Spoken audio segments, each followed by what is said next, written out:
nos ha dado una capacidad increíble en nuestra mente, ¿verdad que sí? Porque usted puede estar sentado esta mañana ahí donde está, pero usted puede estar pensando en otra cosa, ¿cierto? ¿Cierto que sí? Algunos pueden tener aquí su cuerpecito sentado, pero con su mente por allá en otro lado. En Alemania, por ejemplo, otros pueden tener su mente, quién sabe en qué, en la olla que dejaron en bajo, en la cocina. Otros pueden estar teniendo su mente, ahorita en la tarde me voy a encontrar con aquel o con aquella. Ay, que pase rápido, que la prédica no esté muy larga. ¿Será que estoy bien? ¿Será que así? ¿Será que allá? ¿Será que mañana? No puse, no compré. Bueno, ok, esa es nuestra mente. Y precisamente de eso el Señor quiere hablarnos. Quiere hablarnos. Hay temor del futuro. Puede ser, nuestra mente puede tener temor por lo que va a ocurrir después, por lo que va a ocurrir mañana. ¿Será que sí me voy a graduar? ¿Será que no? ¿Será que voy a encontrar el trabajo que deseo? ¿Será que voy a alcanzar mis sueños? ¿Será que compro ese perrito o no lo compro? ¿Será que compro esa camisa o no la compro? ¿Será que ahorita vamos a almorzar a algún lado diferente? ¿O será que no? No lo sé. Y si no, si habrán huevitos en la casa. Nuestra mente es un lugar muy profundo, enredado a veces. ¿No se siente usted a veces enredado? ¿Cierto que sí? Es una máquina increíblemente maravillosa. Dios puso en nuestra mente la capacidad de crear. Creamos autos, máquinas, ciudades, instituciones, inteligencia artificial. ¡Qué miedo! Pero a menudo vemos también cómo se bloquea emocionalmente y espiritualmente. Es un campo de batalla nuestra mente. Realmente la victoria sobre todos estos bombardeos no se puede lograr a menos que volvamos a la fuente. Si se daña la lavadora, ¿a dónde la llevamos? ¿Al mecánico? Si el celular falla, no lo llevamos al montallantas, ¿o sí? ¿Cierto que no? Si nuestra mente no es llevada al diseñador original, se va a saturar de remiendos falsos que van a causar un daño peor. ¿Está conmigo? Si yo tengo una avería con el celular, yo no voy a llevarlo al montallantas. Yo no voy a llevar la lavadora ni la nevera al que arregla computadores. Yo no voy a tanquear, o ¿cuántos han tanqueado el carro que es de gasolina con ACPM? Grave, ¿verdad, mano Juan? No se puede, no se puede. Hay que hacer un arreglo terriblemente costoso para recuperar.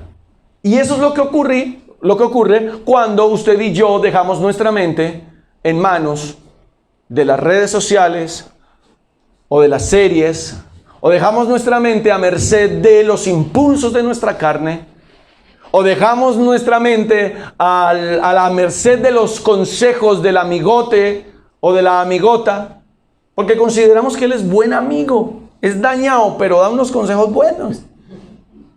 Es chismosa, pero cuando tiene que dar consejos es buena dando consejos. ¿Qué relación hay entre una cosa y la otra? ¿Eh? Creo que es difícil. Quiero que vayamos a 1 Corintios, capítulo 2. Y aquí hay una palabra que Pablo empieza a dar por el Espíritu Santo a una iglesia muy compleja. Déjeme decirle que Corinto era una iglesia muy difícil. Tan difícil que después de haber sido fundada por Pablo, el mismo Pablo en la segunda carta tiene que volver a presentarse. Así de difícil es. Como que hola, buenas, mucho gusto. Fui yo el que les traje la palabra. Fui yo el que les enseñó, el que les mostró la sana doctrina, etcétera, etcétera, etcétera. Era muy compleja esta iglesia, pero era una iglesia que se movía en los dones del Espíritu. Entonces, ¿qué equilibrio hay entre una cosa y la otra? Y aquí Pablo empieza a hablar algo acerca de lo que significa tener la mente de Cristo. Yo quiero que usted le preste mucha atención.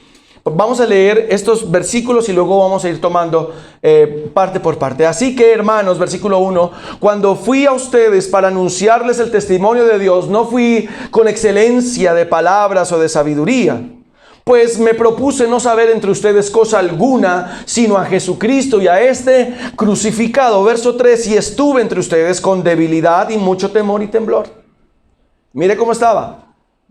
Con temor y temblor. Y ni mi palabra, ni mi predicación fue con palabras persuasivas de humana sabiduría, sino con demostración del Espíritu y de poder, para que su fe no esté fundada, vaya subrayando ahí su Biblia, no esté fundada en la sabiduría de los hombres, sino en el poder de Dios.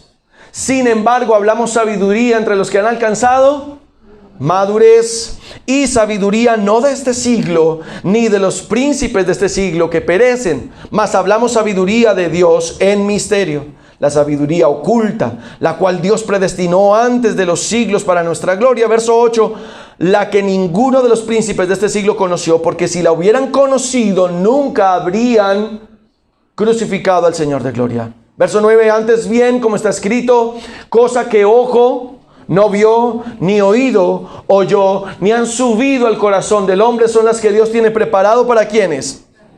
¿Y usted ama a Dios? Pero Dios nos las reveló a nosotros. ¿Por qué? Por el Espíritu, porque el Espíritu, ¿qué hace? Todo lo escudriña, aún lo profundo de Dios, porque ¿quién de los hombres sabe las cosas del hombre, sino el Espíritu del hombre que está en él? Así tampoco nadie conoció las cosas de Dios, sino el Espíritu de Dios. Y nosotros no hemos recibido el Espíritu del mundo, sino el Espíritu que proviene de Dios, para que sepamos lo que Dios nos ha concedido, lo cual también hablamos, no con palabras enseñadas con sabiduría humana. Van 2 veces que lo dice Pablo aquí. Sino con las que enseña el Espíritu, acomodando lo espiritual a lo espiritual. Pero el hombre natural no percibe las cosas que son del Espíritu de Dios, porque para él son locura, y no las puede entender porque se han de discernir espiritualmente. En cambio, el espiritual juzga todas las cosas, pero él no es juzgado de nadie. Quiero que leas este versículo 16 conmigo. 1, 2 y 3. Porque ¿quién conoció la mente del Señor? ¿Quién le instruirá? Mas nosotros tenemos la mente de Cristo. Amén. Y entonces Pablo ha hecho toda una exposición aquí, bien interesante. Esta mañana en el devocional que tenemos como a las 10:40 más o menos de la mañana, en este lugar estábamos hablando acerca de la sabiduría, lo que hablaba el libro del apóstol Santiago. Y dice, ¿hay alguien sabio entre ustedes? Y esa es la pregunta esta mañana. ¿Hay alguien sabio en medio de nosotros? Porque si entendemos lo básico, que la sabiduría inicia cuando usted y yo tememos a Dios, y que temer a Dios es reconocer que el plan perfecto lo tiene Él, no yo. Reconocer que Él es el dueño y no yo. Reconocer que Él está sentado en su trono y no yo. Entonces empezamos nosotros a crecer. ¿Recuerda la semana pasada cuando estuvimos hablando? ¿Sí lo recuerdan o no lo recuerdan? Algunos sí, otros no. Ok, los perdono. En primer lugar, quiero que vayamos al versículo 5 y 6 de esta lectura. Dice, para que su fe no esté fundada ¿en qué cosa? En la sabiduría de los hombres, sino ¿qué? Sino en el poder de Dios. Y cuando estamos hablando de fundamento, acuérdese usted de los edificios que se han caído por no tener buen fundamento, cimiento, principios, pilotes, columnas, bases. Dice, para que su fe no esté fundada en la sabiduría de los hombres, sino en el poder de Dios. Versículo 6, sin embargo, hablamos sabiduría entre los que han alcanzado madurez, y sabiduría no de este siglo, ni de los príncipes de este siglo que perecen. La mente de Cristo, primer punto esta mañana, contrasta con la sabiduría del hombre. No son iguales. Nunca van a ser iguales. Para nada van a ser iguales. Es un atrevimiento pensar que yo la tengo más clara que Dios. Como Dios se demoró, entonces yo voy a hacer aquello y yo voy a hacer lo otro. Como Dios no me dio, entonces yo voy a resolver por aquí. Como Dios no me respondió, entonces yo voy a sacar esto y aquello. Cuidado, iglesia. Si usted y yo somos hombres y mujeres sabios, temerosos de Dios, póngale freno de mano a ese tipo de pensamientos. Vayamos a Romanos capítulo 1, verso 28. ¿Qué es lo que nos está diciendo? Dice, ¿y cómo ellos no aprobaron tener en cuenta a Dios? Está hablando del hombre. Mire lo que dice, ¿y como ellos no qué? Como quien dice, a ver, Señor, te voy a hacer un checklist. Y esto no te apruebo, no te apruebo esto, no te apruebo esto y no te apruebo esto. Creo que yo tengo un plan mejor que el tuyo. Eso es lo que está diciendo ahí la Escritura. Como ellos no tuvieron en cuenta aprobar a Dios, Dios los entregó a una mente ¿qué? Reprobada. Entonces uno escribe al final las notas de los estudiantes, aprobó y fue promovido al grado tal, ¿cierto? Pero aquí dice la Escritura que por eso entonces el Señor los entregó a una mente reprobada. Reprobada para hacer cosas que no convienen. Mire lo que es una mente en manos equivocadas. Ya se clonaron ovejas, ¿cierto? Se han clonado pollos y yo no sé qué tantas cosas más se han clonado. Hoy en día la gente quiere cambiarse de sexo, quiere aplicarse hormonas, quiere hacer una cirugía, quiere hacer la otra, quiere ponerse labios más prominentes, porque creo que así me siento más sexy. Esto llama más la atención. Lo que Dios hizo no es perfecto. Y me subo los ojos y me pongo cosas. No piensen en mi pelo, por favor. Para hacer cosas que no convienen. Esto es delicado. Es muy delicado. Y no solamente en esa dirección. En la política se hacen cosas que no convienen. En las instituciones se hacen cosas que no convienen. La ciencia, dice la Escritura, que la ciencia aumentará. ¿Ha aumentado o no ha aumentado la ciencia? Se ha multiplicado la ciencia. Si usted hoy mete o escribe en el buscador inteligencia artificial, eso te va a arrojar cualquier cantidad de cosas que están en un avance que usted y yo no alcanzamos a imaginarnos. Lo que pretendían en 10 y 15 años, ya en 3 que llevan, ha sobrepasado los estimados que tenían para 15 años. Va supremamente rápido. Rápido, rápido. ¿Por qué? Porque no se está aprobando a Dios. Dios no me sirve. Tu plan no me sirve. Tu estrategia no me sirve. Tu santidad me fastidia. Tus principios los aborrezco. Me mandas a obedecerte, no te voy a obedecer. Voy a hacer lo que me da la voluntad. Porque creo que mi plan es mejor que el tuyo. A ver, Dios, llegaste tarde. Te demoraste. Eso fue lo que hizo Saúl. Pero lo que Saúl no midió fue las consecuencias de haber pensado y de haber actuado de esa manera. El Señor lo desechó. Eso dice la Escritura. Porque fue pusilánime. Iglesia, necesitamos ubicarnos acá. La Escritura dice que la mente de Cristo contrasta con la sabiduría del hombre. Entonces la pregunta que yo como creyente debo hacerme es, ¿cómo estoy pensando? ¿Estoy dejando que la sabiduría de Dios tome lugar en mí o no? ¿Estoy permitiendo que la sabiduría de Dios me tome o no? Segundo, la mente de Cristo implica la sabiduría de Dios una vez oculta, pero ahora revelada. ¿Cómo así? Y ahí está en versículo 7. Vamos rápidamente a versículo 7. Dice, mas hablamos sabiduría de Dios en misterio, la sabiduría oculta, la cual Dios predestinó antes de los siglos para nuestra gloria. Y ahora quiero que vayamos a 1 Corintios, ahí mismo, pero en el capítulo 1, del versículo 24. Mas para los llamados, así judíos como griegos, Cristo, ¿qué cosa? Poder de Dios, ¿sí está? Sí, Cristo, poder de Dios y...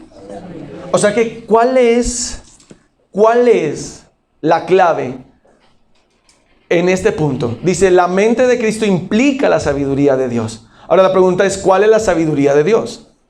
Cristo. Es un juego de palabras, pero volvemos al punto. Cristo.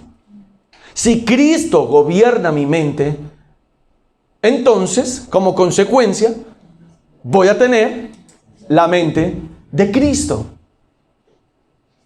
¿Y es complejo? Sí, claro que sí. ¿Recuerda que estábamos hablando de que el yo hay que sacarlo del centro? Porque si lo seguimos dejando en el centro, entonces vamos a tener consecuencias fuertes en nuestra vida. Eso fue lo que aprendimos la semana pasada. la palabra, mis hermanos, y por eso somos intensos y lo seguiremos haciendo con mi esposa, y es motivarles a tomar notas, porque usted va a poder repasar entre semana. Cristo, poder de Dios y sabiduría de Dios. Cristo es la sabiduría. Él es la sabiduría. Y decimos Salomón, wow, Salomón, pero Salomón, ¿cuáles son esos contrastes de Salomón? Si Salomón fue el hombre más sabio, ¿por qué fue el hombre más perverso al mismo tiempo? Entonces, cuidado, porque alguien puede aparentar ser sabio, pero está yéndose por un despeñadero. Así que hay que tener mucho cuidado. Número 3, la mente de Cristo es dada a los creyentes por el Espíritu de Dios. Versículo 10 y 12, ¿qué dice? Aquí estoy. Versículo 10 dice, pero Dios nos las reveló a nosotros. ¿Por quién? Por el Espíritu. ¿Sabe una cosa? Si usted y yo decidimos ser hombres y mujeres espirituales, ojo con esto, porque yo no estoy diciendo que debemos ser hombres religiosos.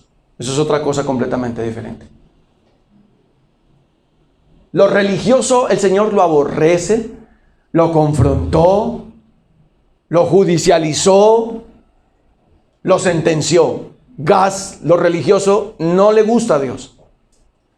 Dice la palabra una vez más, pero Dios nos las reveló a nosotros por el Espíritu. Porque el Espíritu, ¿qué hace? Todo lo escudriña. Escudriñar, lo busca, lo revisa, lo repara. Dice, vea, aquí. Aún lo profundo de Dios. Verso 11, porque ¿quién de los hombres sabe las cosas del hombre sino el Espíritu del hombre que está en él? Así tampoco nadie conoció las cosas de Dios sino el Espíritu de Dios. Así que entonces nosotros debemos tener claro aquí, en tercer lugar, que la mente de Cristo es dada a los creyentes por el Espíritu de Dios. Mire lo que dice Juan 16:13. Pero cuando venga el Espíritu de verdad, Él, ¿qué va a hacer? Los guiará ¿a qué cosa? O sea que ¿por quién es guiado usted? ¿Por sus impulsos? No. Si invitamos al doctor Sigmund Freud a esta sala, él va a decir, usted está equivocado, pastor. Porque hay dos impulsos fuertes en el hombre que los estados han querido civilizar y domar. Y uno de ellos es el eros y el otro es el tánatos. Si usted seguramente ha leído, sabe de lo que estoy hablando. Y el eros es ese impulso sexual. Y el tánatos es ese impulso de querer quitarle la cabeza al otro. De matar, de asesinar. Dice, son dos impulsos que el hombre tiene en su fuero interno y que los estados han querido que se civilicen, que se apoquen. Y él dijo, no lo voy a apocar. ¿Y cómo terminó Sigmund Freud? Muy enseñado en las universidades, padre del psicoanálisis. ¿Cómo terminó? Conviviendo con una de sus hijas. Porque él no quiso someter su naturaleza caída, sino que le dio rienda suelta. Pero cuando venga el Espíritu de verdad, Él nos guiará toda la verdad, porque no hablará por su propia cuenta, sino que hablará todo lo que oyere y les hará saber las cosas que habrán de venir. Mire la diferencia que hay entre una mente que está siendo guiada por el Espíritu de Dios. ¿Qué hace usted cuando alguien le envía información que no conviene? Cualquiera que sea, como quiera que se llame. Información que no es correcta. Imágenes que no son correctas. Invitaciones que no son correctas. ¿Quién le guía a usted? ¿El Espíritu Santo? ¿Cómo respondemos nosotros ante ello? ¿Por nuestros impulsos?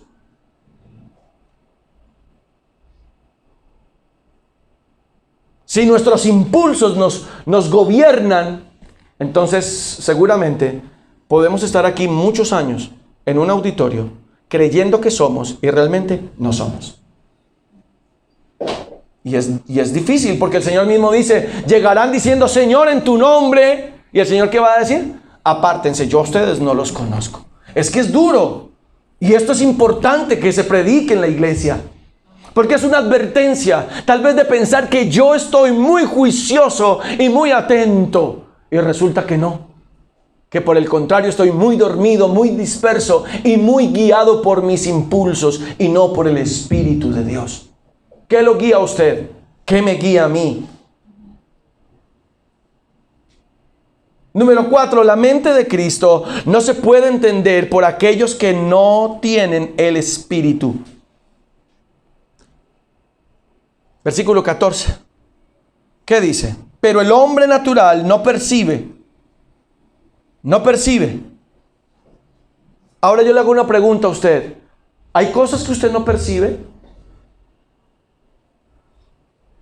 Si hay cosas que usted y yo no percibimos, en nuestro caminar con Dios debemos orar al Espíritu Santo y pedirle que nos ayude y que nos dé esa gracia para poderlas percibir. Ahora, una cosa es percibir lo espiritual y otra cosa es adivinar, pilas. Porque puede haber una cacería de brujas ahí. Yo como que discierno y realmente lo que estás tratando ahí de coger algo en medio del reguero que se formó ahí. Eso es otra cosa. Completamente diferente. Verso 14, pero el hombre natural no percibe las cosas que son del Espíritu de Dios. Porque para él son ¿qué cosa? Ay, usted ya va a venir con ese cuento otra vez. ¿Cuál Biblia? ¿Cuál Dios? ¿Cuál arrepentimiento? Haga plata. A ver si el arrepentimiento le va a dar para el mercado. A ver si el arrepentimiento le va a dar para que pague el arriendo. Trabaje, es lo que tiene que hacer, flojo. Le estoy ofreciendo trabajo los domingos y no quiere. Usted verá. Cuando la quiero ver aquí, lo quiero ver aquí. Cuando no tenga, entonces ahora sí va a venir. Y usted va a cantar: hay uno más entre las llamas. Solo se ríen los espirituales, no mentiras. No las pueden entender porque han de discernirse ¿cómo? Espiritualmente. Y si usted no tiene el Espíritu de Dios, usted no va a poder discernir. Y hay tiempos, iglesia, muy difíciles. Muy difíciles. Y la iglesia, ¿sabe algo? En estos días alguien me preguntaba sobre la gran ramera que habla ya Apocalipsis y yo la verdad me asusté mucho. Y volteé a mirar a un hombre maduro en el Señor, en mi trabajo, y le dije: Mano Carlos, ¿usted qué opina de esto que yo pienso? Por muchos años criticamos a la iglesia tradicional de ser la gran ramera. Pero, ¿será que la gran ramera está siendo la que se dice ser la iglesia de Cristo?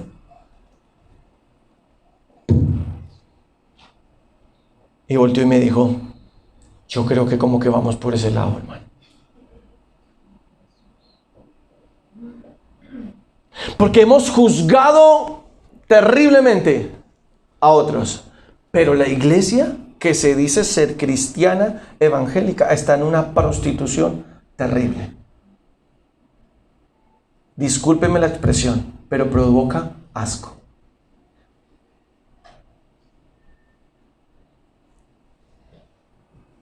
Si no se discierne espiritualmente, si la iglesia de Cristo no tiene el Espíritu de Dios, ¿qué va a hacer? Si el Señor dijo: no se vayan, esperen, porque cuando reciban poder, entonces ustedes sí van a poder hacer. Pero la pregunta es: ¿cómo hay iglesias que hacen un poco de cosas que fácilmente se pueden discernir para el que tiene el Espíritu de Dios, que eso no es de Dios, que eso no es de Dios, que eso no es bíblico, que eso no es sana doctrina, pero sin embargo lo siguen poniendo, y discúlpenme la expresión, lo siguen vendiendo como si fuera sana doctrina? ¿Sabe por qué? Porque la iglesia que está ahí sentada, el grupo de personas que están ahí, no disciernen. No disciernen. Porque no son espirituales. Necesitamos una iglesia que discierna. Necesitamos una iglesia que distinga lo bueno de lo malo. Y escúcheme esto, una iglesia que distinga lo bueno de lo santo. Porque entonces nosotros podemos estar diciendo: es que esto es bueno. Sí, pero la pregunta ¿es santo? ¿Sí ve que hay una diferencia allí? Por eso se necesita discernir espiritualmente. Eso no, eso hágale. Para la gloria y la honra.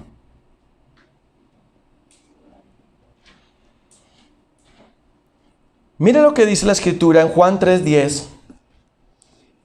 El Señor está hablando con Nicodemo. Mire de lo que yo les estoy hablando hoy es lo que el Señor estaba refiriéndose allí a un sacerdote del Sanedrín. Le dice, respondió Jesús y le dijo, ¿eres tú, maestro de Israel, y no sabes esto?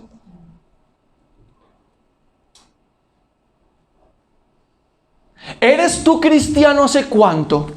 ¿Y todavía te quedas dormido en el culto? Lleve. No. La verdad, yo no alcanzo a ver bien hasta allá atrás por la oscuridad, pero... No, mis hermanos de atrás los amo. Dios bendiga. Para que el que vea el video diga que que como esto está de grande. Bien, y quedemos como espirituales. Hay personas que se han convertido en profesionales en las Escrituras. Escúcheme lo que estoy diciendo. No, más bien escuche lo que el Espíritu de Dios dice.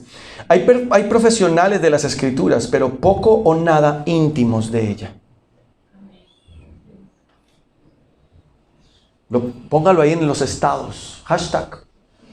Profesionales en las Escrituras, pero poco o nada íntimos de ella. Hay gente que coge y el griego dice y eso significa que la gallina puso un huevo. Pero venga, yo le hago una pregunta a usted. ¿Usted qué tanta intimidad tiene con las Escrituras? ¿Usted qué tanto vive de eso que usted predica?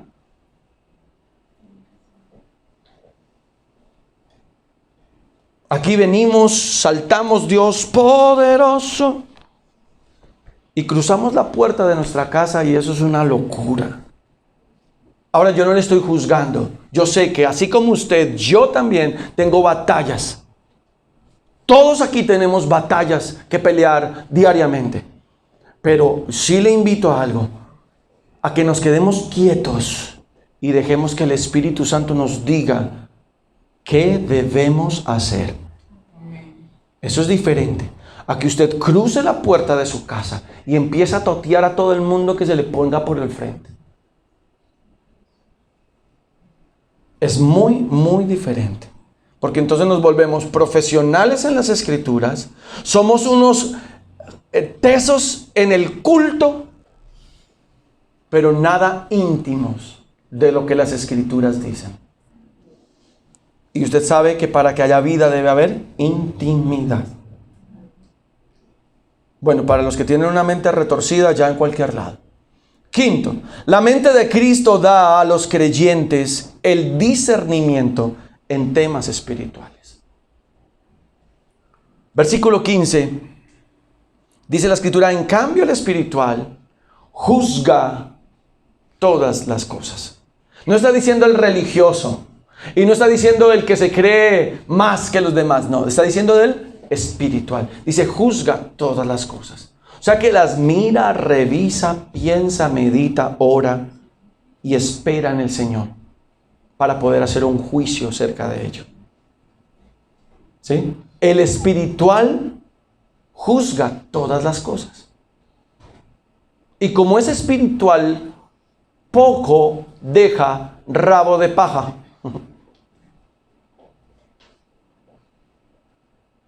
Como es espiritual, no se pone a hacer tonterías. Y como es espiritual, hace lo que corresponde a los espirituales. Y vamos a Hebreos 5:14. Este fue uno de los textos bíblicos que cruza mi vida. Dice, pero el alimento sólido es para ¿quiénes? Para los que han alcanzado madurez. Para los que por el uso tienen ¿qué? Los sentidos. ¿Cómo se ejercitan los sentidos? Usándolos, ¿cierto? Usándolos. Para los que por el uso tienen los sentidos ejercitados, ¿en qué cosa? En separar el bien y el mal.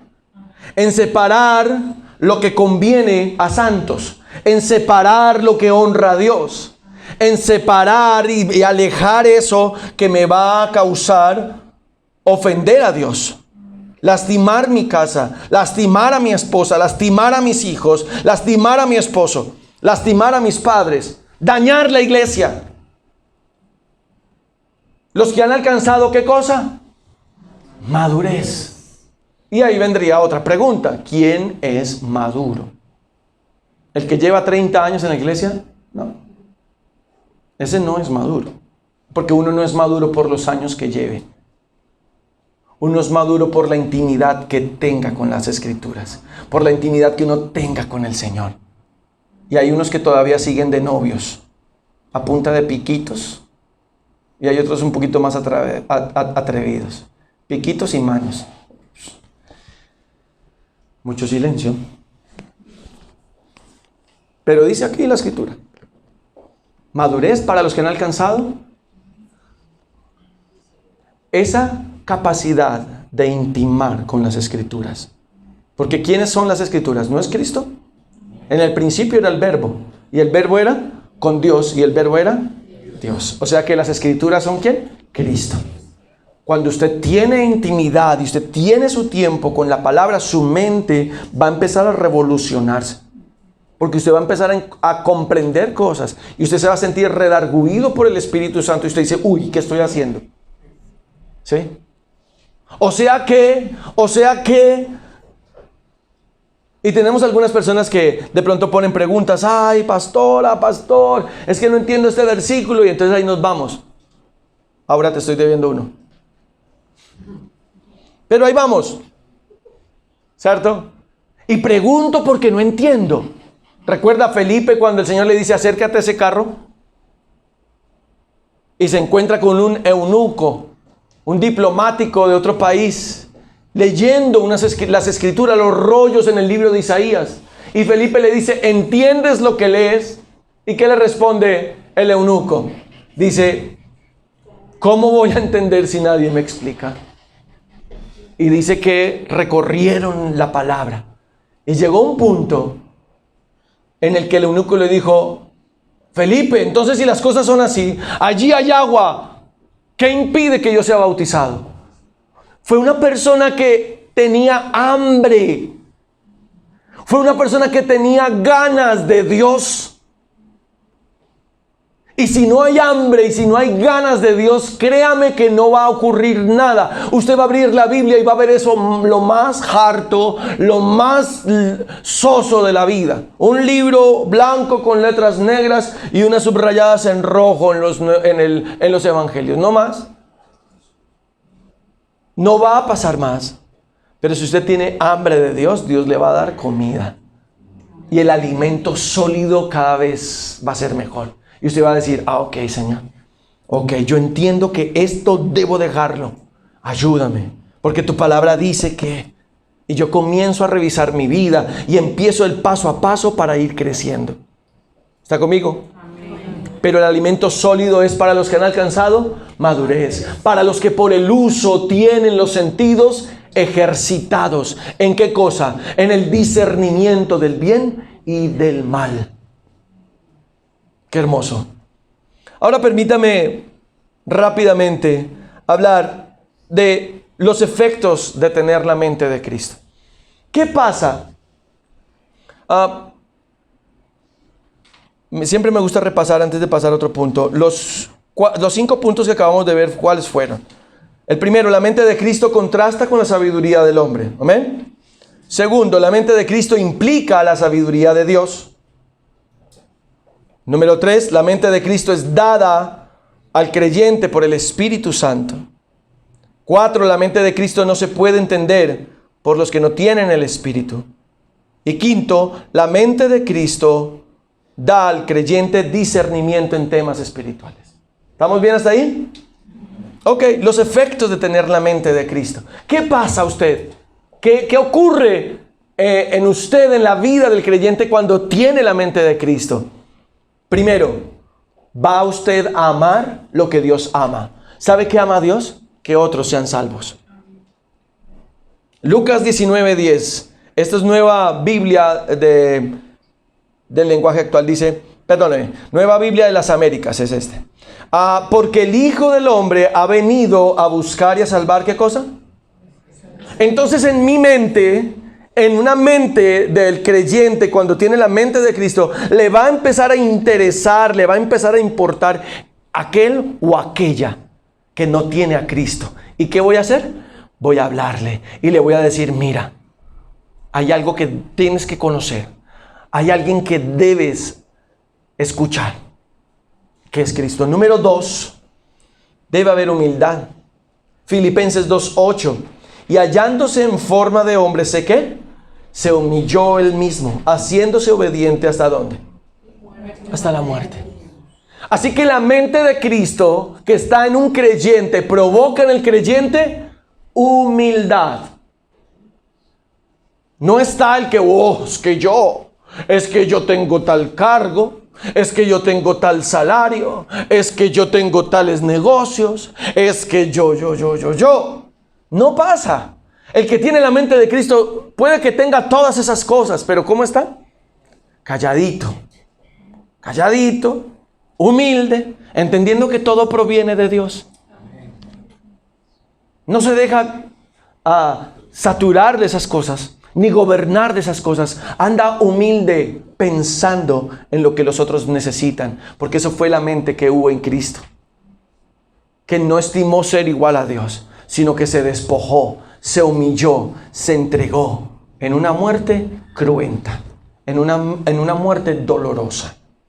Número 3, en la mente de un creyente hay compasión. Mateo 9:36. Y viendo las multitudes, tuvo compasión de ellas, porque estaban como angustiadas, estaban abatidas, ¿como qué cosa? Entonces yo tengo compasión. En lugar de estar juzgando y en lugar de estar criticando, el Señor tuvo compasión. Y eso es lo que debe haber en mí, porque yo tengo la mente de Cristo, tengo compasión. Voy a partir mi pan con el que no tiene. Voy a ayudar al que necesita. Voy a acercar en amor a esa persona. Una persona compasiva es una persona que tiene la mente de Cristo. Y número 4, una persona que tiene la mente de Cristo es una persona que ora frecuentemente. Y la iglesia ha provisto de un espacio martes y jueves a las 5 de la mañana para que nos conectemos por el enlace de Zoom y podamos estar allí orando 30 minutos. Lucas 5:16 dice, pero con frecuencia, otras versiones dicen, pero muchas veces, Él, o sea, está hablando de Cristo, se retiraba a lugares solitarios y oraba. O sea que un creyente que tiene la mente de Cristo ama orar. No se excusa para no orar. Ama orar. Ama orar. Ama orar.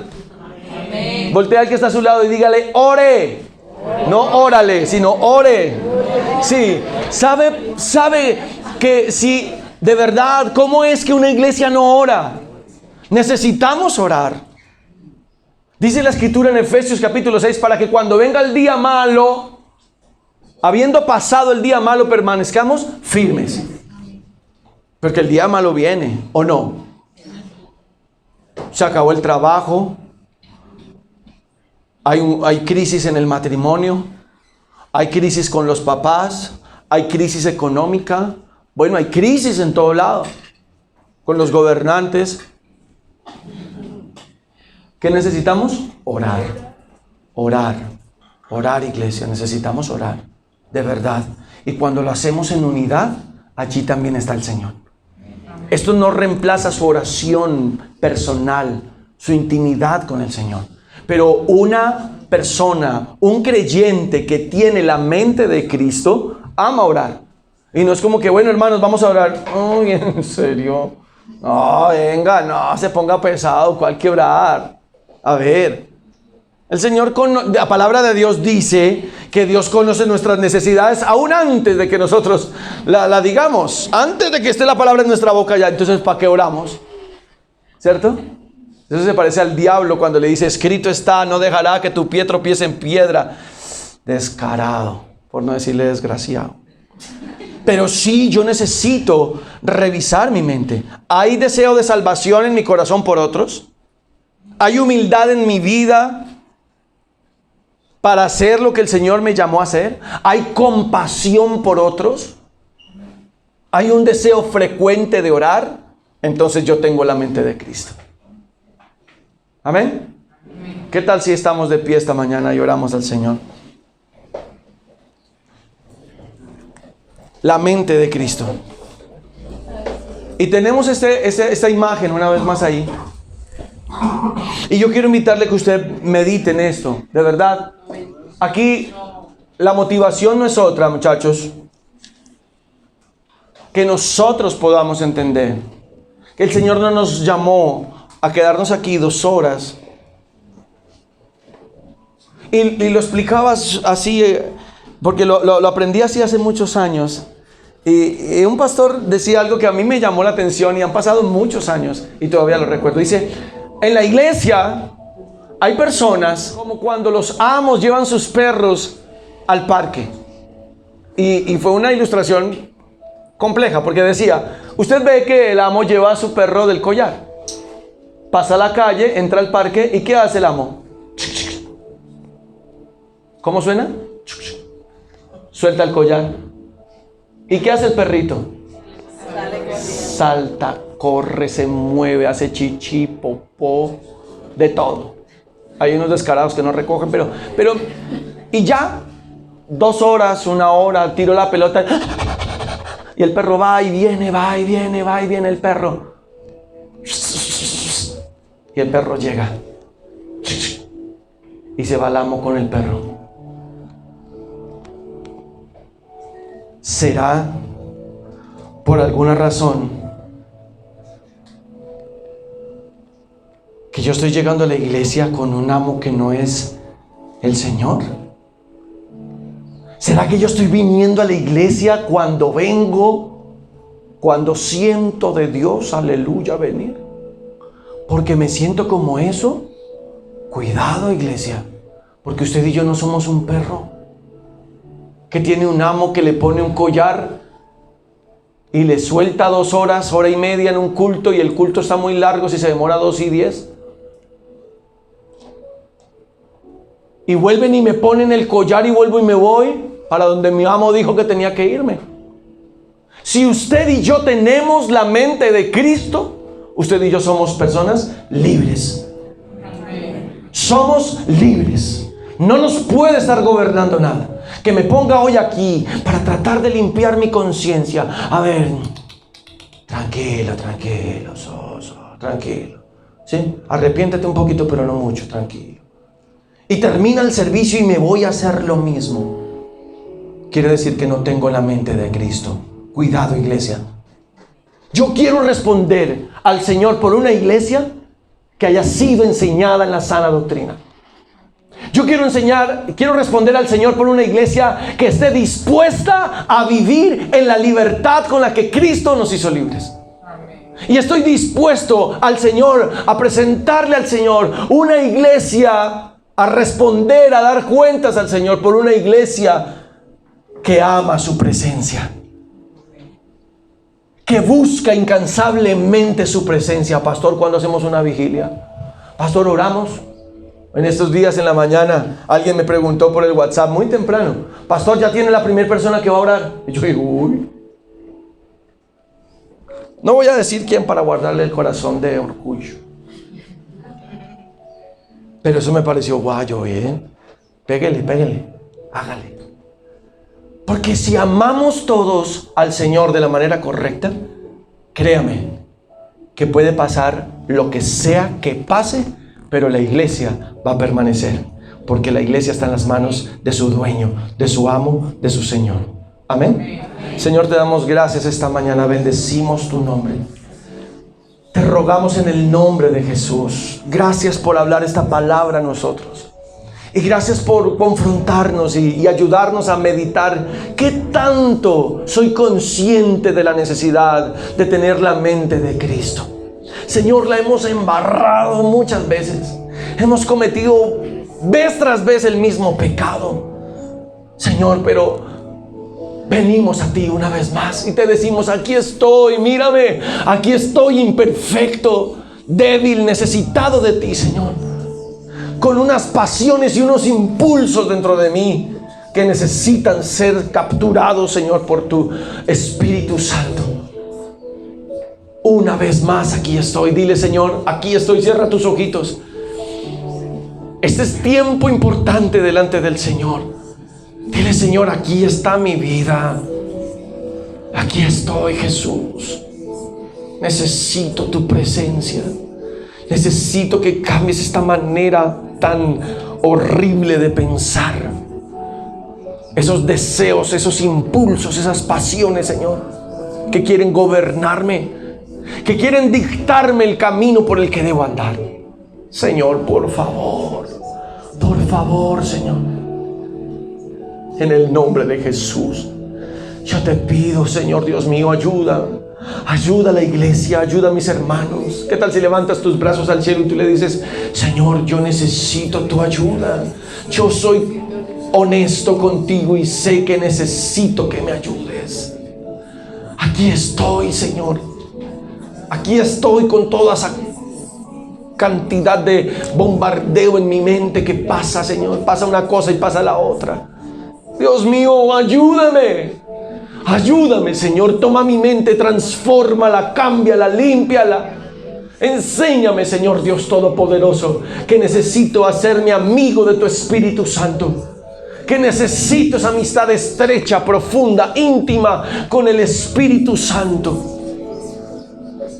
Por favor, Señor, yo necesito de ti. Espíritu Santo, necesito de ti. Espíritu Santo, por favor, gobiérname. Toma control de mis impulsos. Toma control de mi naturaleza caída que me quiere lanzar, Señor. Que me quiere hacer desbocar a tantas cosas que no son correctas. Por favor, Señor, yo no quiero vivir más para mí mismo.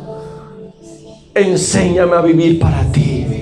Enséñame a caminar para ti. Enséñame a conocerte. Enséñame a escuchar tu voz, Señor. Por favor, yo no quiero decir más que soy cristiano y seguir, Señor, con una mente que está torcida. Tu palabra dice que por no aprobar a Dios, tú los entregaste a una mente reprobada. Yo no quiero esa mente, por favor, Señor. Por favor, dile ahí desde tu corazón: yo no quiero una mente reprobada, Dios. Yo quiero una mente aprobada por ti. Yo quiero la mente de Cristo. Yo quiero la mente de Cristo. Por favor, Señor. Por favor, la mente de Cristo que está pensando en la salvación de otros, y dejo yo de estar enfocado en mis propios asuntos y estoy pensando en que mi amigo, mi amiga, mi familiar necesita conocer a Cristo. Una mente de Cristo, Señor, cuando está llena de humildad, cuando está llena de compasión por otros. Señor, por favor, Señor, en el nombre de Jesús, una mente que ama orar, que ama, Señor, rendir su corazón delante de ti, a solas y como iglesia. Señor, por favor, en el nombre de Jesús, en el nombre de Jesús te rogamos esta mañana. Mira esta iglesia que quiere ser apasionada por ti. No emocionada, apasionada, Señor, desde lo espiritual. En el nombre de Jesús. Espíritu Santo, captura esta mañana esta imagen de la congregación y permítenos ver, al pasar el tiempo, cómo tú nos has enseñado a crecer y a madurar, cómo tú nos has enseñado a conocerte más, a amarte más y a descansar más en ti. En Cristo Jesús, yo bendigo la vida de mis hermanos y te ruego que esta sea una semana de bendición sobre sus vidas. Yo te ruego, Dios Todopoderoso, que cada uno con sus asuntos en particular que tiene, que tú conoces, sus luchas, sus pendientes, dinero, trabajo, compromisos, esposo, esposa, hijos, papás. Por favor, Señor, ayúdalos. Sé propicio sobre cada uno de ellos. Sé propicio, Señor. Dale sabiduría y dales entendimiento para que hagan todas las cosas de modo que tú recibas gloria y honor en todo, Señor. Por favor, en el nombre del Padre, del Hijo y del Espíritu Santo, Señor. Te damos gracias. Amén y amén. Dios les bendiga, mis hermanos.